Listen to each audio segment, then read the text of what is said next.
بسم اللہ الرحمن الرحیم قل انما حرم ربی الفواحش ما ظهر منها وما بطن والإثم والبغي بغير الحق وأن تشركوا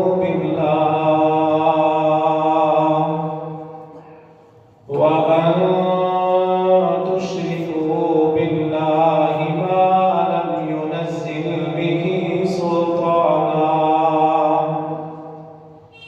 وأن تقولوا على الله ما لا تعلمون.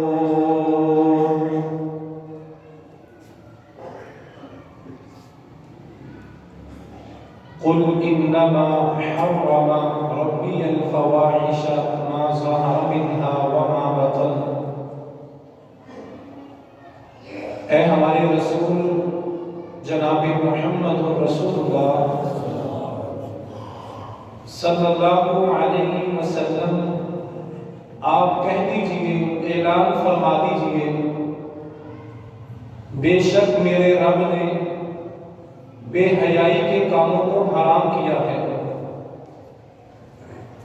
جو ظاہر ہو یا جو چھپی ہوئی ہو، والاسم والبغی، گناہ اور کسی پر ناحق زیادتی،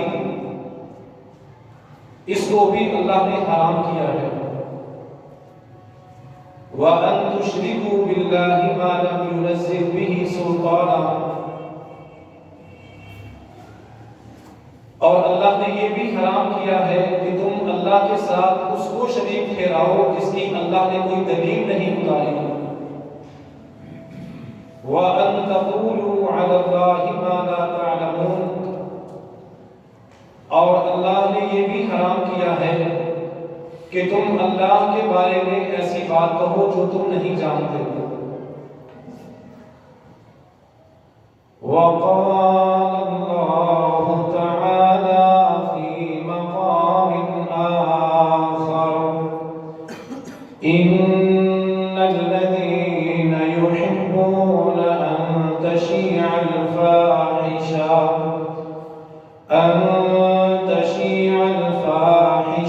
في الذين آمنوا لهم عذاب أليم في الدنيا والآخرة والله يعلم وأنتم لا تعلمون. بے شک جو لوگ یہ چاہتے ہیں کہ ایمان والوں کے درمیان بے حیائی پھیل جائے، مومنوں میں بے حیائی پھیلانے والوں کے لیے دنیا اور آخرت دونوں میں بڑا دردناک عذاب ہے، اور اللہ جانتا ہے اور تم نہیں جانتے. تمام قسم کی حمد و ثنا اور تعریفات اس اللہ رب العالمین کے لیے جو ارحم الراحمین ہے، غفور الرحیم ہے، علی کل شیء قدیر ہے. درود و سلام، رحمتیں اور برکتیں امام الانبیاء خاتم النبیین جناب محمد رسول اللہ صلی اللہ علیہ وسلم کی ذات پر. دعا کیجئے اللہ تعالیٰ آج کے اس خطبے میں قرآن اور حدیث کی باتیں توجہ کے ساتھ سننے، سمجھنے اور عمل کرنے کی سعادت ہم سب کو عطا فرمائے. دعا کیجئے جتنے لوگ ہم میں سے بیمار ہیں، اللہ ہمارے تمام بیماروں کو شفاء کاملہ عاجلہ عطا فرمائے. جتنے جوڑے بے اولاد ہیں اللہ اپنے خزانوں میں سے اپنی قدرت کے ساتھ تمام بے اولادوں کو اولاد مبینہ کی نعمت عطا فرمائے۔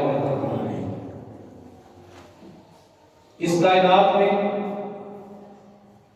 اللہ تعالیٰ کی اپنے بندوں پر بے شمار نعمتیں ہیں۔ کتنی نعمتیں عطا کرنے والے خالق و مالک نے چیلنج کیا ہے، دعویٰ کیا ہے، وَإِن تَعُدُّوا نِعْمَتَ اللَّهِ لَا تُحْصُوهَا۔ اس خالق و مالک کے اتنے احسانات، اتنی نعمتیں ہیں، اگر تم شمار کرنا چاہو، گننا چاہو تو تمہارے لیے ممکن نہیں ہے۔ اس خالق و مالک کی اتنی نعمتیں، قُلْ لَوْ كَانَ الْبَحْرُ مِدَادًا لِكَلِمَاتِ رَبِّي لَنَفِدَ الْبَحْرُ قَبْلَ أَن تَنفَدَ كَلِمَاتُ رَبِّي وَلَوْ جِئْنَا بِمِثْلِهِ مَدَدًا۔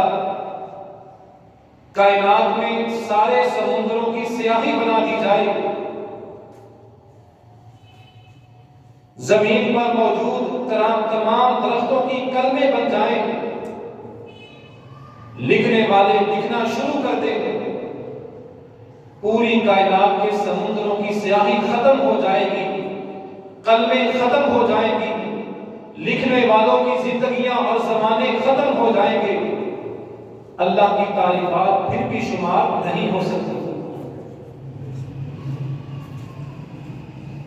انسان کا وجود،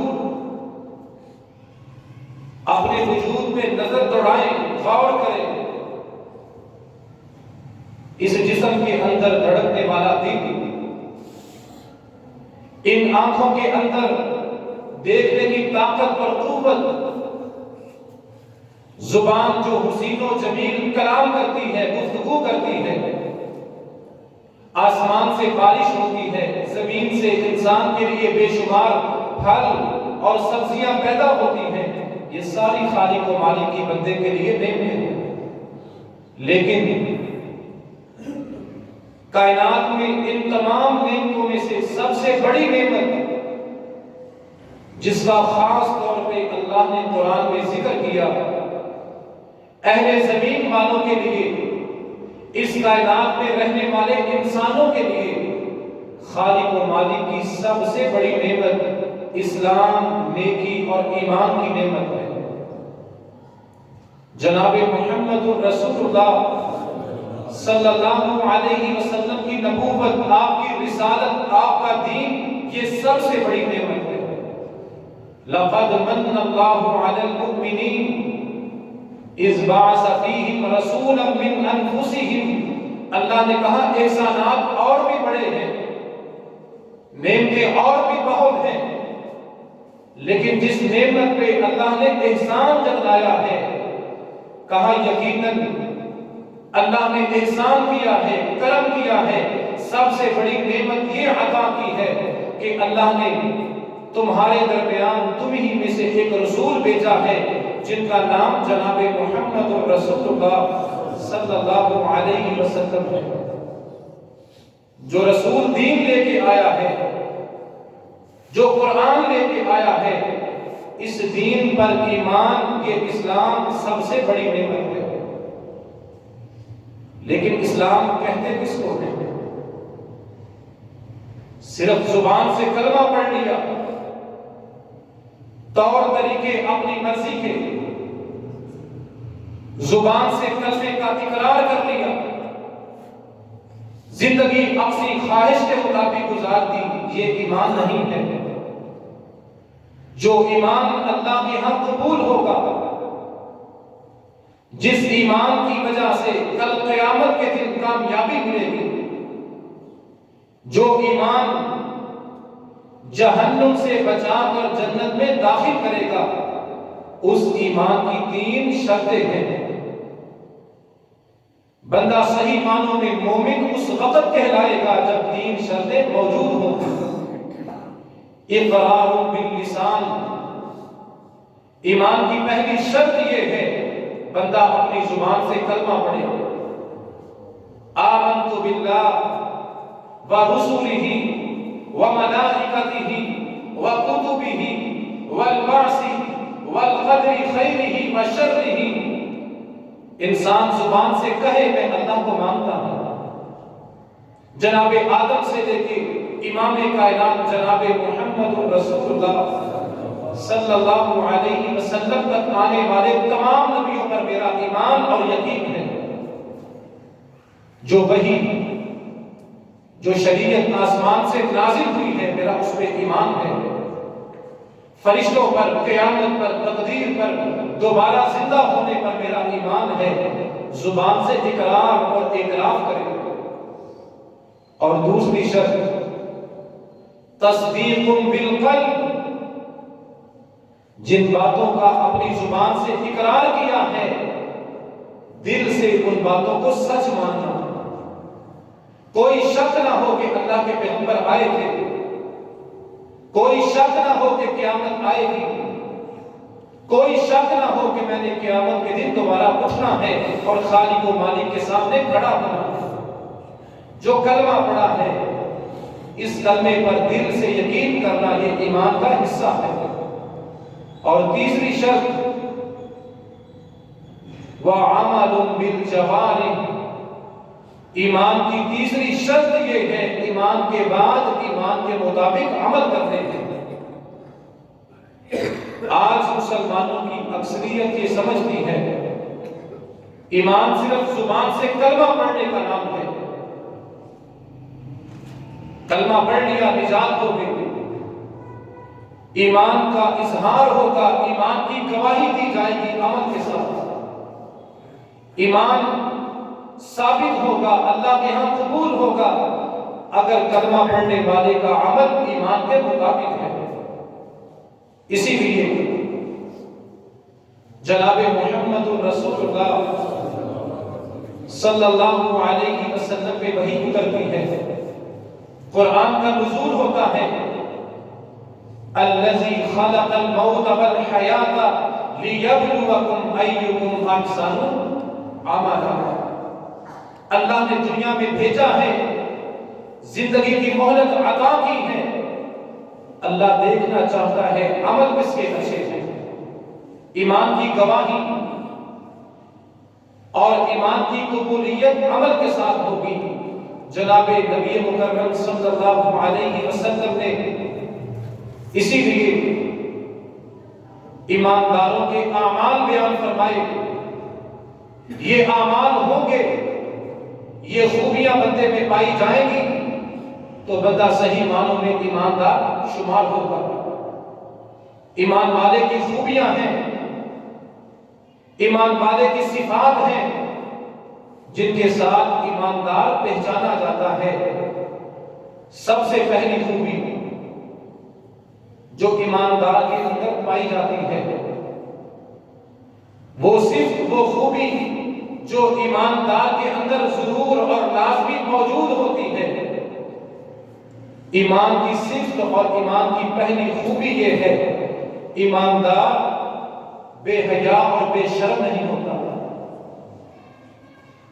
ایمان مومن کے اندر شرم و حیا پیدا کرتا ہے۔ کلمہ پڑھنے والے اللہ کو اپنا رب، اس کے رسول کو آخری نبی، قرآن کو اس کی سچی کتاب ماننے والے بے شرم اور بے حیا نہیں ہوتے۔ ایماندار شرم و حیا کا پیکر ہوتا ہے۔ ایماندار کے دل میں حیا ہوتی ہے، اس کی آنکھوں میں شرم ہوتی ہے۔ جس ایماندار کے اندر شرم نہیں، اس کے اندر ایمان کا وجود نہیں ہوتا۔ اسی لیے جناب محمد رسول اللہ صلی اللہ علیہ وسلم نے فرمایا ان اللہ عز و جل حلیم حیی، ایمانداروں حیا پیدا کرو، اپنے اندر شرم پیدا کرو۔ تم نے جس رب کا کلمہ پڑھا ہے وہ رب بڑی حیا والا ہے، وہ رب بڑی شرم والا ہے، اور جس دین کو تم نے قبول کیا ہے، جس اسلام پر تم نے کلمہ پڑھا ہے، ان لکل دین خلق وخلق الاسلام الحیا، اللہ کے پیغمبر علیہ السلام نے فرمایا تمہارا خالق و مالک بھی حیا والا ہے، تمہارا دین بھی تمہیں حیا کا پیغام اور سبق دیتا ہے۔ آپ نے فرمایا ہر دین کی کوئی نہ کوئی خوبی ہوتی ہے، ہر دین کی پہچان ہوتی ہے، ہر دین کی شناخت ہوتی ہے، اور اسلام کی سب سے بڑی پہچان اور خوبی یہ ہے اسلام شرم و حیا والا دین ہے۔ اسلام کلمہ پڑھنے والوں کو شرم اور حیا سکھاتا ہے، اور شرم اور حیا کی اہمیت اور فضیلت اللہ کے پیغمبر علیہ السلام نے ان الفاظ میں بیان فرمائی، الحیاء من الایمان والایمان فی الجنہ۔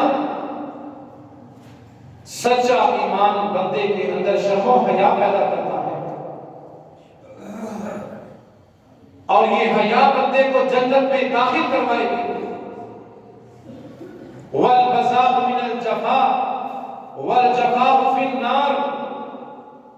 بے شرمی، بے حیائی یہ ظلم ہے، اور یہ ظلم بندے کو جہنم کا ایندھن بنائے گا۔ جس کے اندر شرم اور حیا نہیں،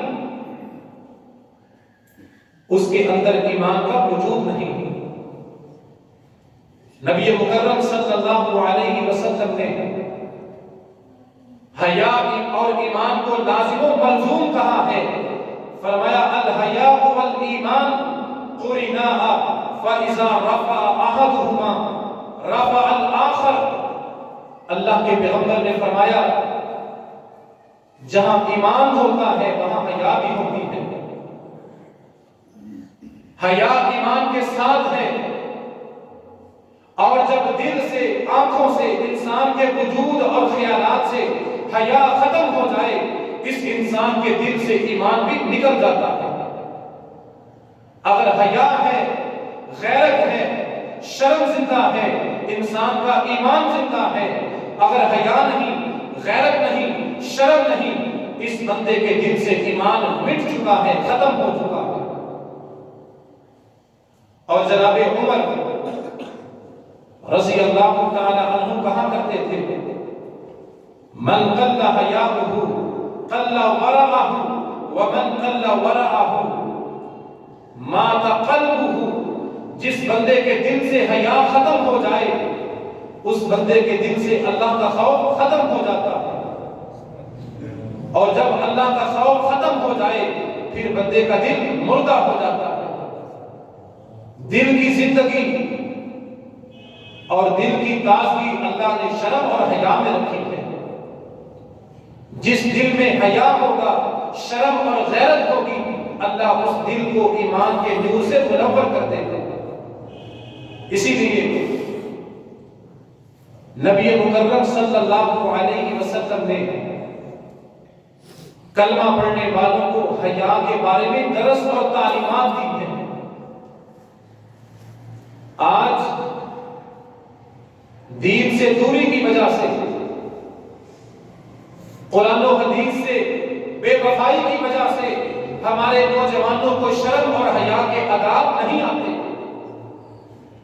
میرے نبی نے فرمایا جہاں ایمان ہوگا وہاں حیا ہوگی، جب حیا ختم ہو جائے سمجھو ایمان بھی ختم ہو جائے گا۔ صحابی رسول جناب انس رضی اللہ تعالی عنہ ہمیں شرم اور حیا کے بارے میں بتاتے ہیں۔ شرم کہتے کس کو ہے؟ اگر دیکھنا ہو میرے وجود میں حیا ہے یا نہیں، جناب انس کے قول پہ غور کرتے ہیں۔ امتحان لینا ہو، جائزہ لینا ہو کہ میرے دل اور میری آنکھوں میں حیا ہے یا نہیں، جناب انس کی اس بات پہ غور کرتے ہیں۔ فرمایا حیا یہ ہے، شرم اور حیا کی علامت اور نشانی یہ ہے، غیرت کی پہچان یہ ہے،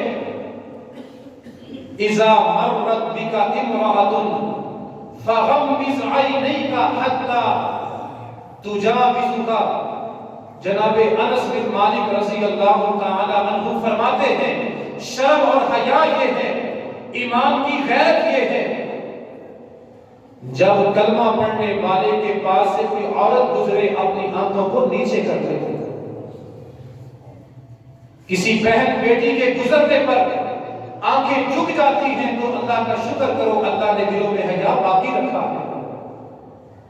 اگر چوک اور چوراہوں میں کھڑے ہو کر، گلی اور بازاروں میں کھڑے ہو کر کسی کی گزرنے والی ماں بہن بیٹی کو شیطان کی نظر سے دیکھنا اور گھورنا اور اپنے دل کی خواہش کو خوش کرنا، اگر یہ عیب ہمارے اندر موجود ہے تو پھر اللہ کے سامنے گر گڑائیں اور توبہ کریں۔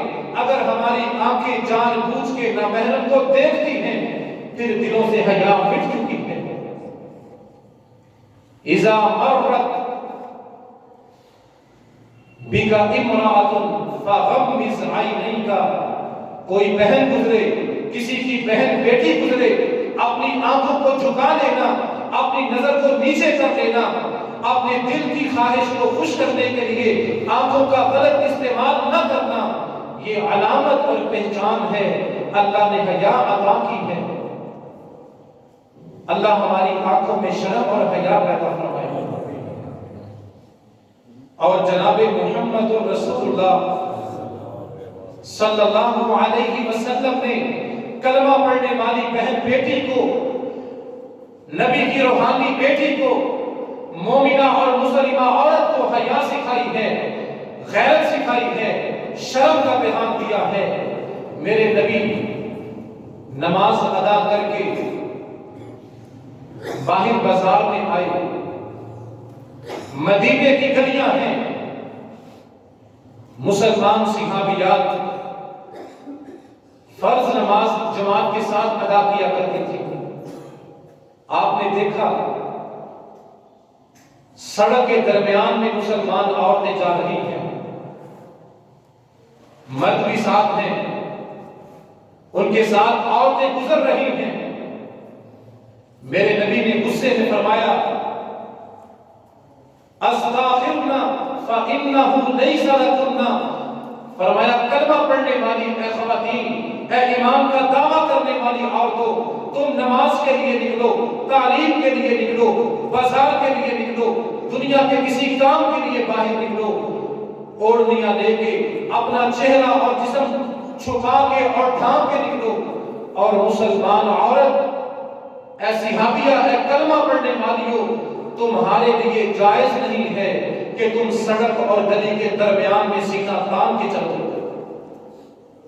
مسلمان عورت کی غیرت یہ ہے، مسلمان عورت کی شرم اور حیا یہ ہے، سر کے بال سے لے کر پاؤں کے ناخن تک جسم جھکا ہوا ڈھانپا ہوا ہو، اور گلی اور سڑک کے کنارے پہ شرم اور حیا کے ساتھ چلنے والی ہو۔ صحابیات کی کانوں میں آواز آئی، میرے نبی نے فرمایا کہ کلمہ پڑھنے والیوں، رستے کے سائیڈ پہ ایک طرف ہو کے دیواروں کے ساتھ لگ کے چلا کرو، یہ شرم اور حیا کی علامت ہے۔ صحابیات فرماتی ہیں یہ حدیث سننے کے بعد، نبی کا یہ فرمان سننے کے بعد ہم نے پردہ کیا ہوتا، چہرے چھپائے ہوتے، جسم ڈھانپا ہوتا، شرم اور حیا کی پیکر بن کے نکلتی، نبی کی روحانی بیٹیاں بن کے نکلتی، اور حالت اور کیفیت یہ ہوتی، ہم سڑک کے ایک طرف دیواروں کے ساتھ لگ کے چلا کرتی، ہماری چادریں دیواروں کے ساتھ گھس گھس کے خراب ہو جاتی، شرم اور حیا کی وجہ سے۔ عورت کے لیے، کلمہ پڑھنے والی کے لیے یہ جائز نہیں ہے منہ اٹھا کے ننگا منہ اور ننگے بال لے کے باہر نکلے، اور مسلمان مرد کے لیے جائز نہیں ہے کسی کی بہن بیٹی کو شیطان کی نگاہ سے دیکھے۔ عورت باپرد ہو کے نکلے، شرم اور حیا کے ساتھ نکلے، اور مرد عورت کو دیکھ کر اپنی آنکھوں کو شرم اور حیا کے ساتھ نیچے کر دے۔ میرے نبی علیہ السلام نے فرمایا المؤمن، کلمہ پڑھنے والے کی علامت یہ ہے صرف زبان سے اقرار نہیں کرنا، صرف زبان سے کلمہ پڑھ کے اپنی مرضی اور خواہش میں نہیں چلنا، المؤمن غر کریم، مومن کی پہلی شناخت یہ ہے جب مسلمان بن جاتا ہے، کلمہ پڑھ لیتا ہے، اللہ کو رب مان لیتا ہے، پھر ایمان بندے کے اندر شرم اور حیا پیدا کرتا ہے۔ المؤمن غر کریم، مومن مرد ہو یا عورت ہو، دونوں غیرت والے ہوتے ہیں، شرم اور حیا والے ہوتے ہیں۔ رحمان کی خواہش یہ ہے، اللہ کا حکم یہ ہے، اپنے جسم کو ننگا اور برہنہ ہونے سے بچانا ہے۔ اللہ کی خواہش یہ ہے، اللہ کی تمنا یہ ہے، اللہ کا حکم یہ ہے، اپنے دل اور اپنے جذبات میں شرم و حیا پیدا کرنی ہے۔ اور شیطان یہ چاہتا ہے ایمانداروں کے دل سے شرم اور حیا ختم کر دی جائے، ان کو بے لباس اور ننگا کر دیا جائے۔ اسی لیے جناب آدم، سیدہ حوا علیہ السلام جنت میں اللہ نے ٹھکانہ دے دیا، 7 متنبع کر دیا، اے آدم اس درخت کے قریب نہیں جانا، اس کا پھل نہیں کھانا۔ شیطان نے برگلایا، بہکایا، جناب آدم کو، سیدہ حوا کو اس درخت کا پھل کھانے پہ مجبور کیا، پھل کھا لیا۔ نتیجہ کیا نکلا؟ جناب آدم نے، سیدہ حوا نے اس درخت کا پھل کھا لیا جس کو کھانے سے اللہ نے منع کیا تھا۔ نتیجہ کیا نکلا؟ انجام کیا ہوا؟ فرمایا جب اللہ کے منع کیے ہوئے کام کا ارتکاب کیا، جس درخت کے قریب جانے سے اللہ نے منع کیا تھا، اس کا پھل کھا لیا۔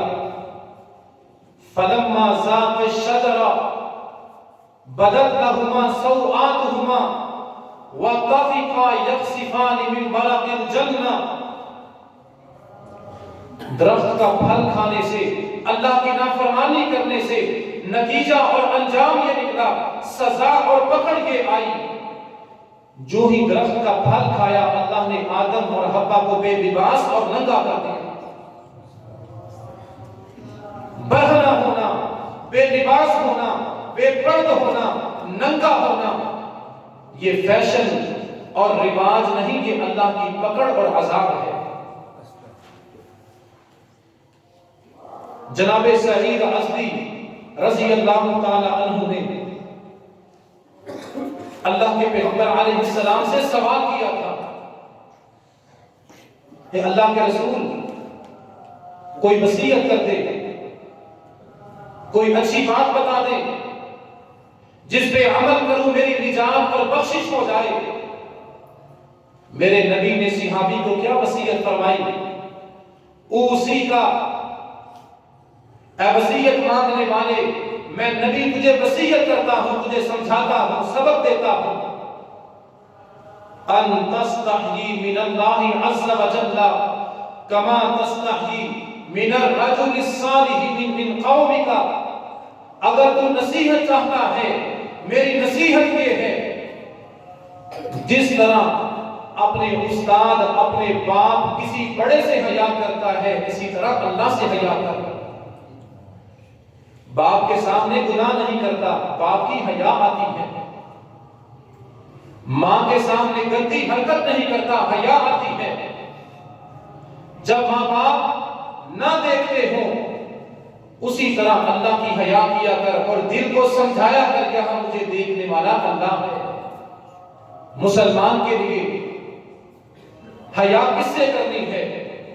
شرم کس سے کرنی ہے؟ سب سے پہلے حیا کا مقام یہ ہے، بندہ اپنے ضمیر سے حیا کرے۔ گناہ کرتے وقت، بے حیائی کرتے وقت اپنے ضمیر کی حیا کرے، اپنے دل کی حیا کرے۔ جو بندہ اپنے دل سے حیا نہیں کرتا، یہ اپنی نظروں میں گر جاتا ہے۔ اور دوسری حیا خالق و مالک کی حیا ہے۔ جب ماں باپ کے سامنے گناہ نہیں کرتے، اسی طرح اللہ کی حیا اپنے دلوں میں پیدا کریں کہ مجھے ہر وقت دیکھنے والا اللہ وہ ہے جو ہمیشہ سے زندہ ہے، نہ نیند آتی ہے نہ اونگ آتی ہے۔ جب دل میں اللہ کی حیا پیدا ہوگی پھر انسان اپنے آپ کو گناہ سے بچا کے رکھے گا۔ اور صحابی رسول فرمایا کرتے تھے لا خیر فی من لا یستحیی من الناس، جو بندہ بے حیا بن جائے، نہ ماں کی حیا نہ باپ کی حیا نہ نبی کی نہ دین کی حیا، گناہ کرے اور سر عام کرے، گناہ کرے اور بے پرواہ ہو کے علن اعلان گناہ کرے، جس بندے کو اللہ نے شرم اور حیا سے محروم کر دیا اللہ نے اس کو دنیا اور آخرت میں اپنی رحمت سے محروم کر دیا۔ شرم اور حیا یہ ایمان کا حصہ اور جز ہے، اور نبی مکرم صلی اللہ علیہ وسلم نے تمام نبیوں کی تعلیمات کا نچوڑ اور خلاصہ بیان کیا۔ تمام نبیوں پہ آنے والی نبوت کا خلاصہ یہ ہے اذا لم تستحی فاصنع ما شئت، جب انسان کے اندر شرم و حیا ختم ہو جاتی ہے پھر انسان جو چاہے کرتا رہتا ہے، نہ ماں کا لحاظ نہ باپ کی پرواہ ہوتی ہے۔ آج ہمارے معاشرے میں، ہمارے گھروں میں، تعلیمی اداروں میں شرم و حیا کا جنازہ نکل چکا ہے۔ مسلمان باپ کی بیٹی، مسلمان بھائی کی بہن، مسلمان خاوند کی بیوی کس انداز میں گھر سے باہر جاتی ہے۔ شادیوں کے موقع پہ ہماری بہنوں اور بیٹیوں کی حالت کیا ہوتی ہے۔ بھرے بازاروں میں پورے علاقے کو ہماری بہن بیٹیاں اپنے جسموں کی نمائش دکھاتی ہیں، شرم اور حیا کہاں ہے۔ تعلیمی ادارے جن کی حالت کو دیکھ کر تعلیمی ادارے نہیں کہنا چاہیے، جہالت کے اڈے کہنا چاہیے۔ یہ بے شرمی بے حیائی کہاں سے آئی؟ بہن بیٹی کا پردہ کیسے اترا؟ سیدہ فاطمہ کی روحانی بیٹیوں کا پردہ کہاں چلا گیا؟ وہ سیدہ فاطمہ رضی اللہ تعالی عنہا، موت کا وقت قریب ہے، سانسیں نکل رہی ہیں، زندگی اور موت کی کشمکش ہے، رخت سفر باندھنے والی ہیں، دنیا سے رخصت ہونے والی ہیں، اپنے خاوند جناب علی کو بلایا رضی اللہ تعالی عنہ۔ یہ ہے نبی کی بیٹی، یہ ہے اسلام کی عزت دار، اسلام کی حیادار بیٹی۔ سیدہ فاطمہ نے موت کے وقت جناب علی کو بلایا اور رونا شروع کر دیا۔ جناب علی حیران ہوئے، فاطمہ تو نبی کی بیٹی ہے، روتی کیوں ہے؟ تیرے لیے نبی نے جنت کے وعدے کر دیے ہیں، تجھے جنت کی ضمانتیں مل چکی ہیں، تیرے لیے جنت کے وعدے ہو چکے ہیں، موت کے ڈر سے روتی کیوں ہے؟ میری بہن اور بیٹیوں جو جمعہ پڑھنے کے لیے آتی ہو، پیغام یہ ہے، سبق یہ ہے، جمعے کا درس اور لیسن یہ ہے، سیدہ فاطمہ کی بات اپنے دلوں میں نوٹ کر دو، اپنے عقیدے اور اعمال کی اصلاح کر دو۔ پوچھا فاطمہ روتی کیوں ہو؟ کہا سر کے تاج، جنت کی ضمانتیں مل چکی ہیں، جنت کے وعدے ہو چکے ہیں، آنکھوں میں آنسو اس لیے ہیں، دل میں پریشانی اور فکر ہے، میری زندگی میں آج تک میرا چہرہ کسی نامحرم نے نہیں دیکھا، غم یہ ہے میرے مرنے کے بعد کوئی میرا چہرہ نہ دیکھے۔ سر کے تاج، مرنا تو ہے لیکن گزارش یہ ہے، نبی کی بیٹی کا جنازہ اٹھے، چارپائی اٹھے، میت اٹھے، گزارش یہ ہے میرا جنازہ رات کے اندھیرے میں لے کے جانا، نبی کی بیٹی کا جسم کوئی نامحرم نہ دیکھے۔ ہم اس فاطمہ کو ماننے والے ہیں۔ میری بہن بیٹیوں، تم فاطمہ کی روحانی بیٹیاں ہو، تم سیدہ خدیجہ کی بیٹیاں ہو، تم سیدہ عائشہ کی بیٹیاں ہو۔ تمہارے لیے نمونہ سیدہ فاطمہ کی زندگی ہونی چاہیے۔ تمہارے لیے نمونہ ٹی وی میں ناچنے والی بدکردار عورت نہیں ہونی چاہیے۔ تم نے آئیڈیل بنانا ہے، نمونہ بنانا ہے، رہنمائی دینی ہے۔ تم نے خوشی غمی کے موقع پہ باہر نکلنا ہے، وہ کتاب پڑھ کے نکلنا جس کتاب میں سیدہ فاطمہ کی سیرت درج ہے۔ تمہارے لباس کے ڈیزائن ڈراموں میں ناچنے والی بے حیا عورت کے ڈیزائن پہ نہیں بننے چاہیے۔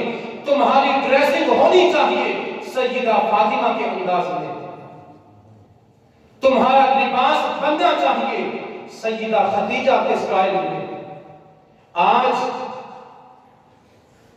بہن بیٹی کا دوپٹہ سر سے کیوں اترا؟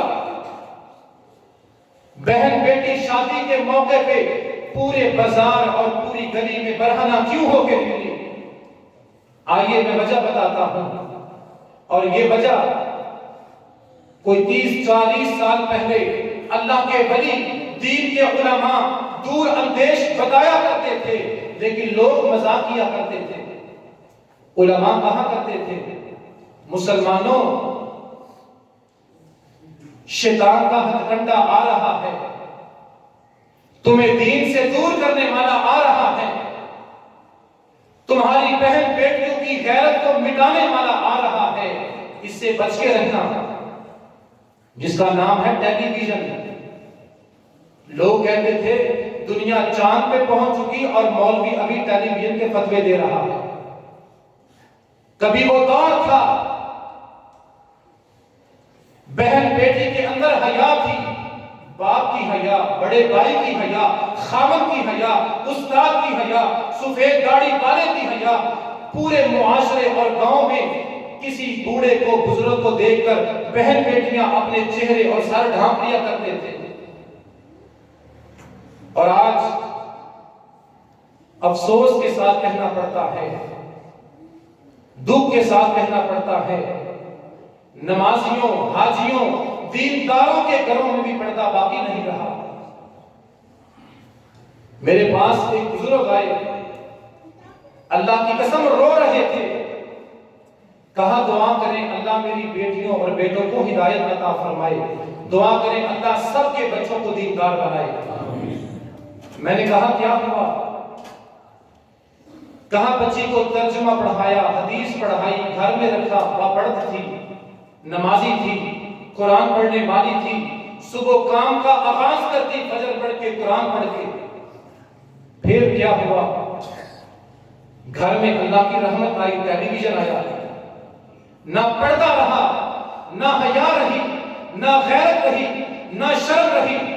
پھر بیٹی کو کالج میں بھیجا، کھلا عبایا پہن کے جاتی تھی، چند دن گزرے، جینز آ گئی، تنگ لباس آ گیا، دوپٹہ اتر گیا، فیشن آ گیا۔ آج وہ دور ہے، میں بات کہتا ہوں آگے سے باتیں سنا کے چلی جاتی ہے، ننگے منہ ننگے سر جینز پہن کے جاتی ہے۔ یہ وہ گندا تعلیمی نظام ہے، دین سے دور استاد ہیں، جاہل استانیاں ہیں، جنہوں نے تعلیم کے نام پہ ہمارے بچوں کو جاہل اور دین سے دور بنا دیا ہے۔ بیٹیاں بے پردگی کہاں سے سیکھتی ہیں؟ یونیورسٹی سے۔ گاؤں کی بیٹی، گاؤں کی بہن سادہ سیدھی سادی پڑھنے کے لیے یونیورسٹی جاتی ہے، تعلیم کے لیے نکلتی ہے، اور کیا بن کے آتی ہے؟ ہندوستان کی گلوکارہ۔ اس کی ڈریسنگ، اس کا لباس، اس کا اسٹائل کن کے مطابق ہوتا ہے؟ جو کچھ سارا دن ٹی وی میں دیکھتی ہے۔ اور وقت یہ ہے، کہتے ہوئے افسوس ہوتا ہے، یہ باتیں دل کی خوشی سے نہیں ہوتی، یہ دلوں کا غم ہے، دل کا بوجھ ہے۔ ٹی وی لگا ہے، عورتیں ناچ رہی ہیں، ایسا گھٹیا اور گندا لباس، انسان کے اندر ذرا بھر بھی غیرت ہو تو بندہ وہ لباس اپنی بہن بیٹی کے لیے گوارا نہیں کرتا۔ اور اس تقریر کے سامنے بیٹھا کون ہے؟ اس ٹی وی لان میں کون بیٹھا ہے؟ باپ بھی وہاں، ماں بھی وہاں، جوان بیٹی بھی وہاں، دیور اور بھابھی بھی وہاں، سارا کنبہ اور قبیلہ ایک جگہ بیٹھ کے کیا دیکھتا ہے؟ بے حیائی کی ساری حدیں پار ہوتی ہیں، پھر رپورٹیں شائع ہوتی ہیں، کالم لکھے جاتے ہیں۔ پاکستان جو اسلام کے نام پہ بنا اس لیے تھا، وہاں ہندو ظالم مسلمان بہن بیٹی کو پردہ کرنے سے روکتا تھا، قربانیاں دی گئی تھیں، مارے کھائی تھیں۔ کس لیے؟ پاکستان کی سرحدوں میں رہ کے ہماری بہن بیٹیاں غیرت کے ساتھ پردہ کر کے باہر نکلیں۔ لیکن کیا سکھایا گیا؟ ٹی وی لے کے آنے والا کون ہے؟ یہ گند مہیا کرنے والا کون ہے؟ شکوہ کس لیے؟ اگر بہن بیٹی نکل گئی، بھاگ گئی، کورٹ میرج کروا لی، شکوہ کس لیے؟ آپ نے خود سکھایا ہے۔ ایک لان کے سامنے، ٹی وی کی سکرین کے سامنے، دادا بوڑھے بالوں والا، سفید داڑھی والا، باپ بھی، بھائی بھی، بہن بھی، بہو بھی، دیور بھی، سارے بیٹھے ہیں، بچے بچیاں بیٹھی ہیں، اور پوری دنیا کا گند ننگی اور برہنہ ناچتی ہوئی عورتیں ان کو دکھائی جاتی ہیں۔ آج یہ باتیں ہمارے لیے معمولی بن چکی ہیں۔ جو دیکھا تھا، دن رات جو ذہنوں میں ڈالا گیا، جو دکھایا گیا، وہی تصویریں، وہی عکس اندر اترا ہے اور وہی بن کے باہر نکلے ہیں۔ پھر شکوہ کس لیے ہے؟ اور رپورٹ نکلتی ہے۔ اللہ کی قسم، اللہ کا شکر کیا کریں اگر اللہ نے آپ کو ٹیلی ویژن جیسی لعنت سے بچایا ہے۔ فیصل آباد میں پڑھاتا تھا، کلاس بہت بڑی تھی، ایک بچہ سکول کی تعلیم میں بھی سب سے آگے، دین کی تعلیم میں سب سے آگے، قرآن پڑھتا تھا، دل خوش ہوتا تھا۔ 10 سال کی عمر تھی، 1 مہینے کے اندر سکول کی تعلیم کے ساتھ اس نے قرآن کے 2-3 پارے میرے پاس حفظ کیے، 100 حدیثیں یاد کی، ساری دعائیں یاد کی، اور دنیاوی تعلیم میں بھی پہلا نمبر لیا۔ لوگوں کی مائیں آتی تھیں، بچوں کی مائیں آتی تھیں، ہمارے بچے ایسا قرآن نہیں پڑھتے، ہمارے بچے اس طرح قرآن پڑھ کے خوش نہیں کرتے۔ میں نے کہا سارے بچے اتوار کو اپنی ماں کو لے کے آئیں، لے آئے۔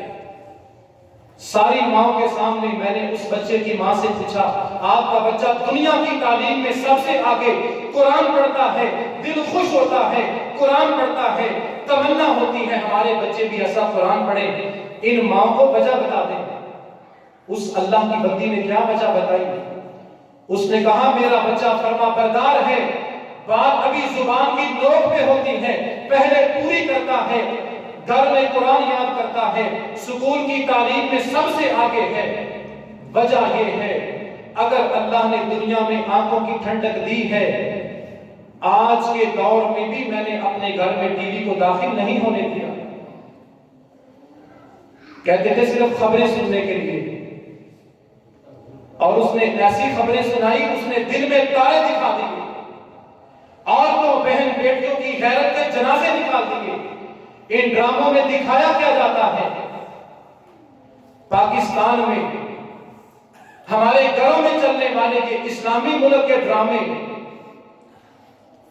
بھابی اپنے دیور کے ساتھ ناجائز تعلقات چلا رہی ہے، شادی شدہ عورت کے 3 مردوں کے ساتھ ناجائز رشتے ہیں۔ ہمارے گھروں میں ڈرامے چلتے ہیں، ہم دیکھتے ہیں، آپ دیکھتے ہیں۔ ٹی وی کو گھر سے نکالیں گے تو بے حیائی ختم ہوگی۔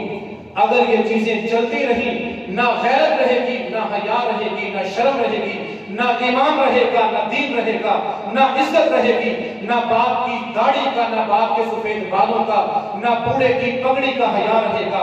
وَمَا عَلَيَّ إِلَّا الْبَلَاغُ الْمُبِينُ۔